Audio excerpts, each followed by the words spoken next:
23장까지 왔는데요. 예레미야가 52장이죠. 그럼 이제 52장 중에서 여러분들이 생각하는 건 조금 다를 수 있겠지만 정말 여러분들이 기억해야 할 장이 몇 가지 있어요. 이제 그 중에 하나가 제 개인적인 생각으로는 23장이 중요한 장 중에 하나라고 봅니다. 이 에스겔서 예레미야 23장은 에스겔서 13장하고 비슷한 내용을 담고 있어요. 우리가 에스겔서 공부할 때도 봤지만 이 내용은 이 하나님께서 이렇게 이스라엘 백성을 위해서 세운 사람들, 그 사람들, 그러니까 그때 당시 이스라엘 백성을 위해서 이러한 일꾼들을 하나님께 세우셨는데 그 일꾼들에 관한 그 말씀입니다. 23장이 깁니다. 근데 왜 이렇게 길게 또 이렇게 쓰셨을까? 그래서 23장은 중요합니다. 25장도 이제 우리가 공부할 25장도 이스라엘이 이제 70년이라는 그런 어떤 숫자의 예언을 받습니다. 70년 만에 이제 포로에 돌아올 것이라는. 그리고 또 예레미야에서 빠질 수 없는 것이 이제 35장에 당시에 거의 이방인이었다고 볼 수 있는 그 레갑 사람들이 하나님께서 아주 중요하게 다루십니다. 충성된 레갑 사람들. 이걸 하나님께서 중점적으로 다뤄주시고, 이제 예레미야 마지막 부분에 가면은, 이제 마지막, 그 유다가 52장에 멸망하는 내용 다시 한번 얘기하고, 그리고 이제 40장, 46장 이 뒤로 보면은 전부 그때 이스라엘, 유다를 둘러싸고 있는 다른 민족, 이방 민족에 대한 예언들이 나옵니다. 이집트에서부터 마지막 바벨론까지. 이제 바벨론 멸망은 이제 이게 구약 성경에 여러 곳에서 나오지만 특별히 이제 신약 시대의 마지막 때에 예수님께서 오셔서 지상을 다스리기 전에 이 땅에서 이제 큰 환란이 일어나는데 그때 마지막으로 무너지는 그 나라가 있다면 그가 이제 바벨론이라는 것입니다. 지금 이 바빌론의 나라는 지금 같은 어떤 특별한 그때 이미 망한 이 바빌론보다도 종교적으로 또 영적으로 이렇게 연결이 되어 있는 그런 한 나라를 말하는데, 이 바벨론 멸망, 실제로 있었던 바벨론 멸망에 관해서 50장 51절이 51장에 예언이 되어 있습니다. 자, 오늘 23장은 이 내용을 저는 이렇게 달아봤습니다. 제목을 악한 목양자들과 거짓 예언자들, 그리고 의의 가지. 이제 의의 가지라는 이 예언이 나옵니다. 자, 그럼 23장 1절부터 8절까지는 우리 성경에도 정리가 되어 있지만 이 목양자들에 관한 얘기입니다. 목양자들. 그리고 이제 9절부터는 같은 그때 당시에 이스라엘의 지도자급에 들어가 있던 사람들, 지도자라면은 목양자들, 그리고 또 제사장들 비롯한 이 예언자들, 이런 지도자들, 이런 사람들을 이제 주로 이야기합니다. 그럼 여기 1절부터 8절까지는 목양자들에 관해서 얘기를 하고, 거기에 이것을 대칭해서 한 가지를 얘기합니다. 가지. 이제 우리 성경에는 이게 큰 글씨, 굵은 글씨로 대문자로 기록이 되어 있습니다. 제가 읽으면서 말씀을 나누겠습니다. 주가 말하노라, 내 초장의 양들을 멸하고 흩어버리는 목양자들에게 화가 있을지어다. 1절서부터 목양자들에게 화를 선언합니다. 화는 다른 말로 하면 저주죠. 저주. 그러므로 이스라엘의 주 하나님이 내 백성을 먹이는 목양자들에게 이와 같이 말하노라. 너희가 내 양떼를 흩어버렸고 그들을 쫓아냈으며 그들을 돌보지 아니하였으니 보라 내가 너희의 행위들의 악함에 대하여 너희를 징벌하리라. 주가 말하노라.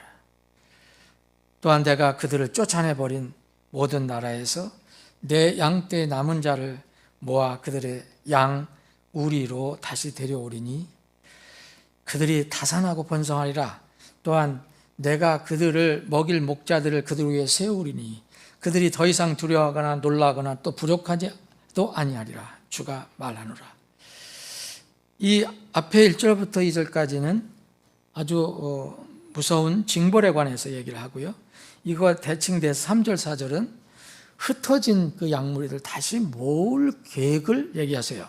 그러시면서 5절에는 주가 말하노라. 보라 날들이 오나니 그때 내가 다윗에게 한 의로운 가지를 일으킬 것이요 한 왕이 통치하고 형통하여 땅에서 공의와 정의를 집행하리라. 이 가지가 이제 대문자로 표시되어 있는 이 의로운 가지는 이제 이스라엘의 큰 어떤 번영을 가져오는 그런 가지를 얘기합니다. 그리고 6절에 보면 그의 날들에 유다는 구원을 받고 이스라엘은 안전히 거하리라. 그가 불리게 될 이름 곧 그의 이름은 이것이니 주 우리의 의라. 그러므로 주가 말하노라. 보라 날들이 오나니 그때는 그들이 더 이상 이집 땅에서 이스라엘 자손을 데리고 올라오신 주께서 살아계시니라 라고 말하지 아니하고 오히려 말하기를 이스라엘 집에 씨를 북쪽 나라와 내가 그들을 쫓아내버린 모든 나라에서 데리고 나오시고 인도하신 주께서 살아계시느니라 하리니 그들이 그들 자신의 땅에 거하리라. 이게 우리가 1절부터 8절 읽은 부분 마지막 부분은 이스라엘의 먼 미래를 이야기하고 있습니다. 우선 여기 나쁜 목양자들을 살펴보면 우리가 지금 공부하고 있는 예레미야서의 특징 중에 하나는 여러 가지 특징이 있지만 그 중에 하나는 간과할 수 없는 어떤 직책에 대한 하나님의 교훈이 여러 번 강조되고 있습니다. 그 직분의 명칭이 암시하는 의미는 예언사적이거나 실행적으로나 매우 중요한 의미를 지니고 있습니다. 그 직분의 명칭은 영어로는 패스터라는 것입니다. 우리는 여기서 목양자로 번역이 되어 있는 것입니다. 여러분들이 이제 보실 수 있는 분들은 보시면 이게 영어로는 이제 패스터로 되어 있어요. 그럼 이게 무슨 이야기입니까? 신구약 전체 찾아보니 이 패스터라는 말이 이제 9번 나옵니다. 근데 신약에서는 에베소서 교회에 관해서 이야기하는 에베소서에 한 번 나오고 나머지 8번은 다 구약에 나오는데 구약에서도 예레미야에서만 나옵니다. 8번. 그래서 예레미야 우리가 2장서부터 우리가 봤잖아요. 2장에서부터 계속해서 이제 여기 23장 1절 2절까지 22장에서도 나왔고 이렇게 나옵니다. 총 8회 나옵니다. 이 패스터를 구약에서는 이스라엘 백성을 먹이고 돌보는 책임이 있는 지도자들을 가리킵니다. 당시 흔했던 양을 기르는 자의 비유해서 이렇게 부르기 시작했습니다. 그래서 패스터로 부른 건 이 구약에서는 그래서 목양자로 번역을 한 겁니다. 신약에서는 하나님의 양들 곧 지역교회의 성도들을 먹이고 돌보고 케어하는 그런 교회의 전임 사역자 일꾼을 패스터라고 그랬는데 이것을 목사로 번역했습니다. 이게 목사나 목양자나 목자나 사실 같은 의미인데 그 상황에 따라 조금씩 다르게 한 겁니다. 신약에서도 이거를 목양자라도 아무 문제 없습니다. 또 여기에 이 구약에서도 이것을 목자로 해도 의미는 같은 의미입니다. 이와 비슷한, 여러분들이 성경 읽을 때 이제 이와 비슷한 다른 용어를 발견할 수 있는데, 또 구체적으로 가축을 치는 자라고 이렇게 번역이 되어 있는 데가 있습니다. 영어로 herdman이라는 게 있는데, 이것은 가축을 치는 자들로 번역했든가 혹은 목자들로 번역했든가 이렇게 번역이 되어 있고요. 또 이제 셰퍼드라는 또 용어도 있습니다. 셰퍼드. 이 셰퍼드도 가장 많이 익숙한 용어인데 이제 목자로 번역이 되었습니다. 창세기서부터 이 목자 셰퍼드는 많이 나옵니다.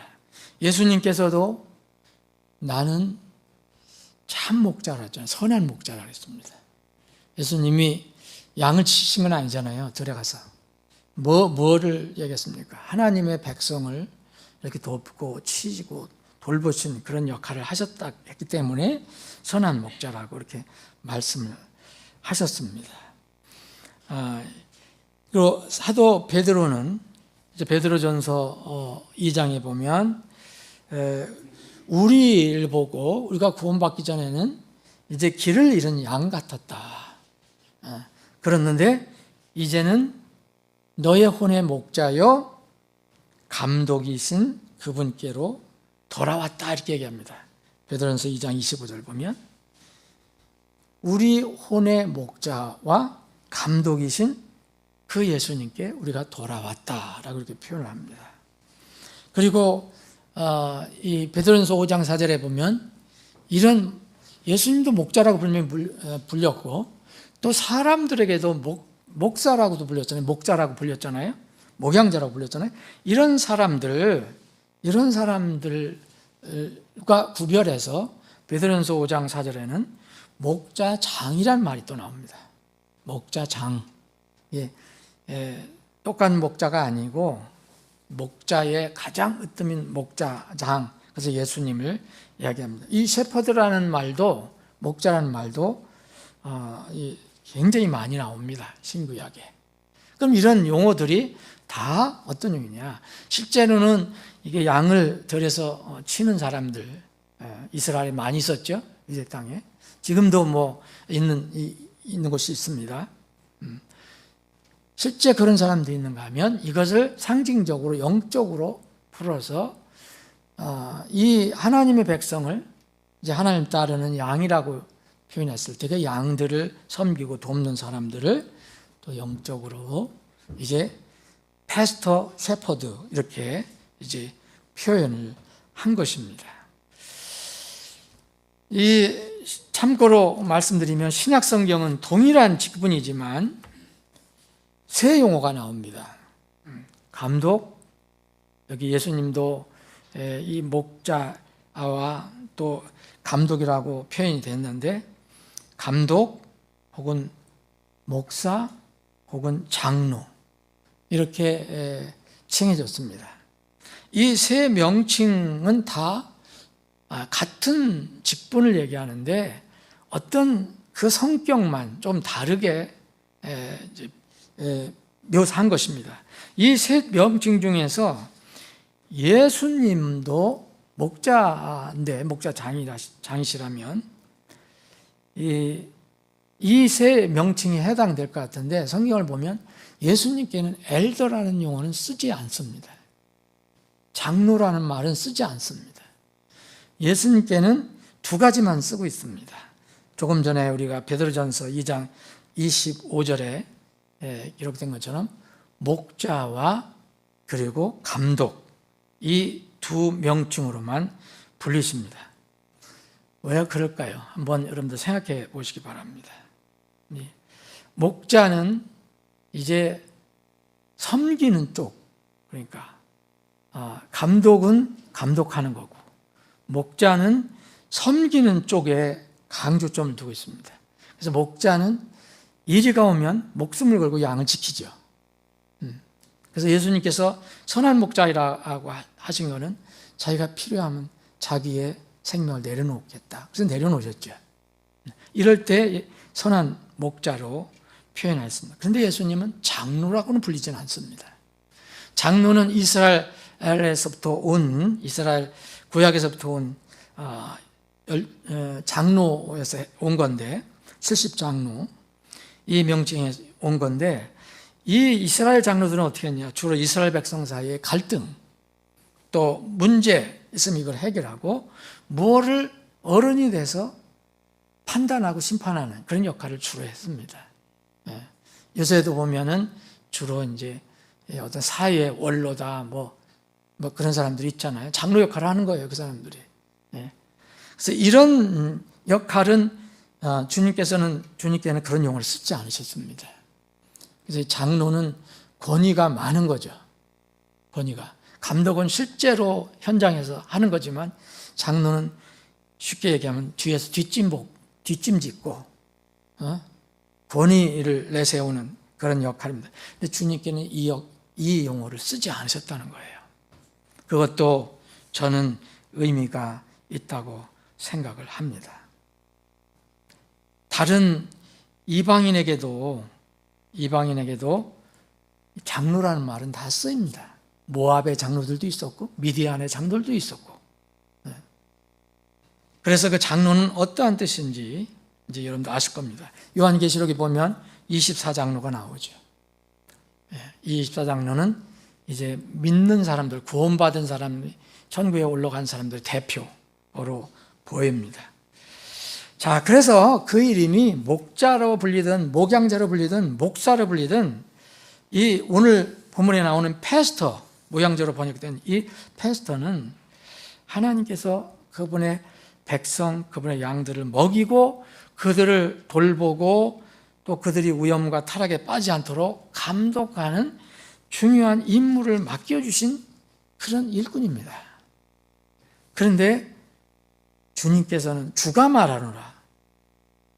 근데 이 양들은 이 자기 소속이 아니거든요.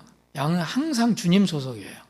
주님의 초장에서 양들이 풀을 먹는데 여기서 일꾼을 그 직임을 맡은 그 목양자들이 어떻게 하냐면 양들을 괴롭혀서 이렇게 멸하고 또 흩어버린다는 거예요. 이 주님께서 이렇게 화가 있을지어다라고 강하게 말씀을 하십니다. 이런 사람은 목양자들이 오히려 주님의 양들에게 해를 끼치면 그는 화를 선언받는 것밖에 없습니다. 그는 징벌을 받게 될 것입니다. 1절, 2절이 그 말씀입니다. 이 악한 목양자는 주님의 양을 흩어버려요. 자기 양떼가 아니거든요. 하나님의 양떼를 흩어버리고 쫓아내고 그리고 돌보지 아니합니다. 그래서 악한 목양자입니다. 그 악한 행위를 하나님께서 보시고 징벌하시겠다고 말씀하셨습니다. 이게 사실 슬픈 주제입니다. 그런데 이 시대에도 마지막 때, 신약 시대, 예수님 오실 때부터 마지막 때라 하는데 구약이 지나고 신약 예수님 오셔서 말씀하실 때에도 이 주제가 주님의 가르치심 중에서 아주 중요한 주제 중에 하나였습니다. 신약의 교회에서도 이 주제는 아주 중요하게 다루어지고 있어요. 예수님께서도 반복적으로 교회와 성도들에게 거짓 예언자 조심하라 했어요. 거짓 사도 조심하라 했습니다. 거짓 교사, 거짓 형제 주의하라고 말씀하셨습니다.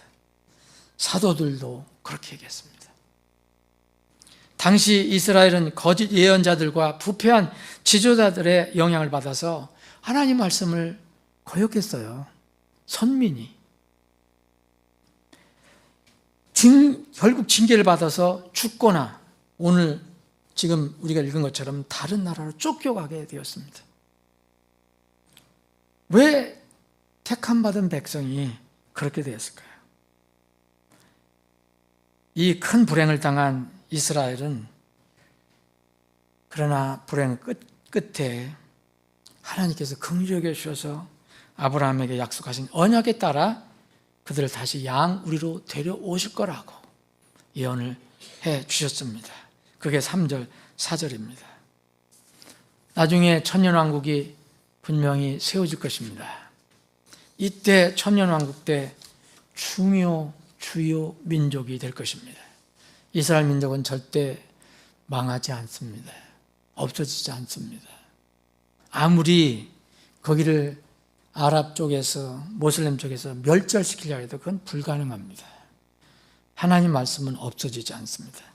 다만 그들이 하나님께 불순종하고 거역했기 때문에 마지막 때는 3분의 2가 죽는, 멸망받는 큰 고통을 겪습니다. 이미 이제 지난 세기에도 수백만이 죽었습니다. 이런 일들이 앞으로 환난 때도 또 다시 반복적으로 일어날 것입니다.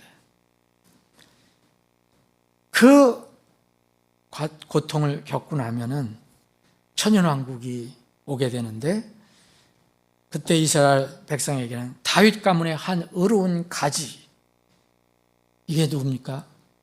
다윗 가문의 의로운 가지, 이분은 바로 예수님이죠. 다윗의 아들로 오신 분, 예수님께서 다윗 왕자에 앉으시게 될 것입니다. 그래서 왕으로 통치하실 것입니다. 그때 하나님께서 세상에 죄 문제를 해결해 주시기 위해서 예수님을 다윗에게 한 의로운 가지로 일으키셔서 모든 자들에게 왕이 되게 하십니다. 그리고 주가 되게 하십니다. 그리고 영원한 하나님의 의로 삼으실 것입니다. 그게 5절, 6절의 말씀입니다. 그분께서 왕들의 왕으로 재림하실 때 유다는 구원을 받습니다. 그리고 안전히 거하는 바로 그 날들이 이스라엘과 온 세상에 임할 것입니다.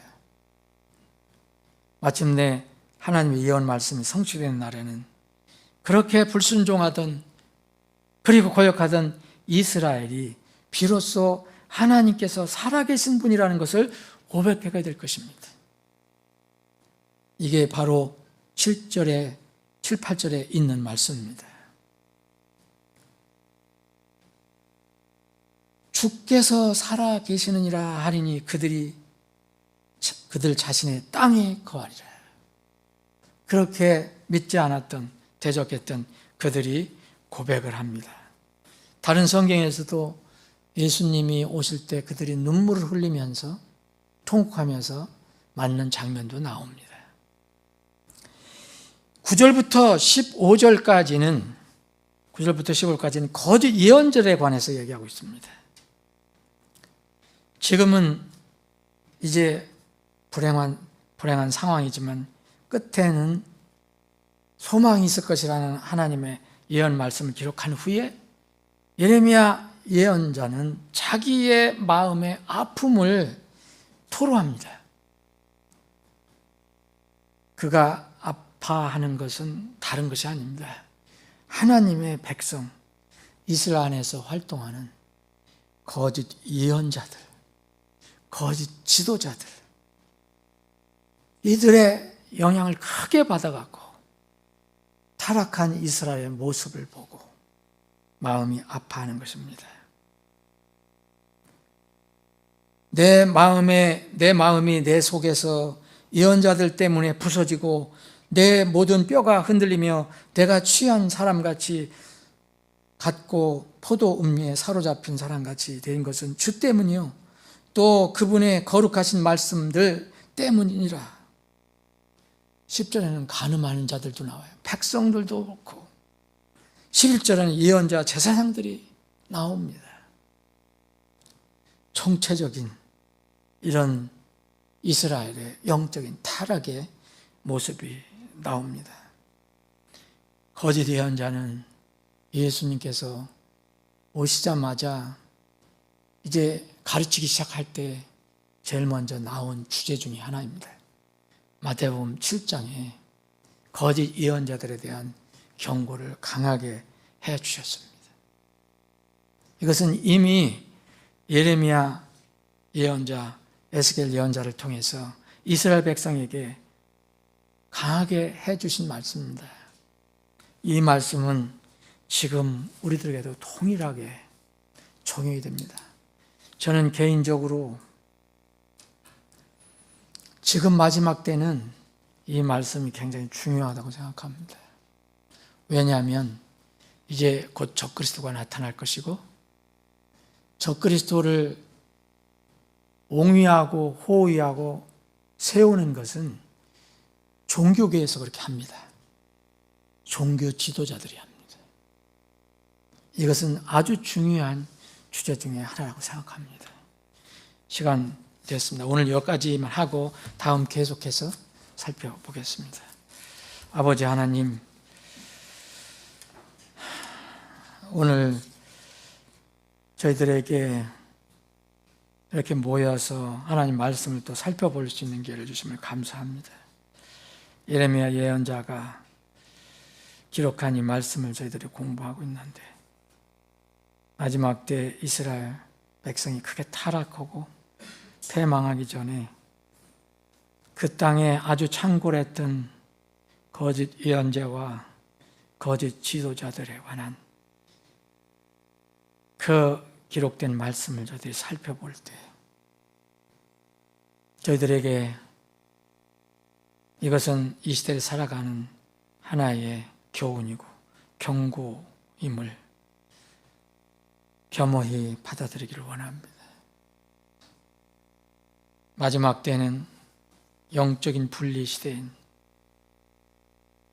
주님께서 분명히 우리에게 분별력을 주셔서 세상이 어떻게 돌아가는지 분명히 우리에게 알게 해주시고 그래서 분별 있게 믿음 생활하는 우리가 될 수 있도록 도와주시옵소서.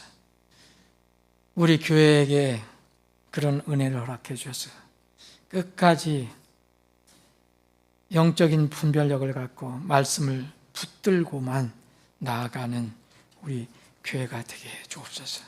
주님, 이 시간 사랑하는 지혜들이 각자의 기도 제목을 주님께 아뢰입니다. 이 기도 제목을 들어주시고 응답해 주시옵소서. 거룩하신 예수님의 이름으로 기도합나이다.